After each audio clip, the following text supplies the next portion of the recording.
Hi, എല്ലാവർക്കും നമസ്കാരം. നമ്മൾ വീട്ടമ്മമാരെ അലട്ടുന്ന ഒരു പ്രശ്നം തന്നെയാണ് നമ്മുടെ വീട്ടിലെ ആവശ്യത്തിനായിട്ട് വാങ്ങിക്കൊണ്ടുവരുന്ന ഏത്തപ്പഴം 2 ദിവസം ആകുമ്പോൾ തൊലി കറുത്തു പോകുന്നു, പഴം പന്നലായി പോകുന്നു എന്നുള്ളൊരു പ്രശ്നം അല്ലേ.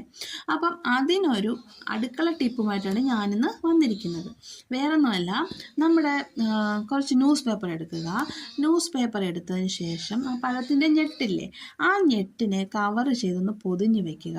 അത് പൊതിയാൻ അത് പറ്റുന്നില്ല എന്നുണ്ടെങ്കിൽ ഒരു റബ്ബർ ബാൻഡ് ഇട്ട് അത് കവർ ചെയ്ത് പൊതിഞ്ഞ് വയ്ക്കുക കേട്ടോ.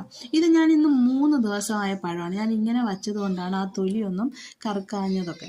അപ്പോൾ നിങ്ങളും ഇതുപോലെ ഒന്ന് ചെയ്ത് നോക്കൂ. ഒരു 3-4-5 ദിവസമൊക്കെ തൊലി കറുക്കാതെയും പഴം പന്നലാവാതെയൊക്കെ ഇരിക്കും. വേറെ ഒരു കുഴപ്പവും. അപ്പോൾ നിങ്ങളും ഇതുപോലെ ഒന്ന് ട്രൈ ചെയ്ത് നോക്കണം. അപ്പോൾ ഇതുപോലുള്ള അടുക്കള ടിപ്പുമായിട്ട് ഞാൻ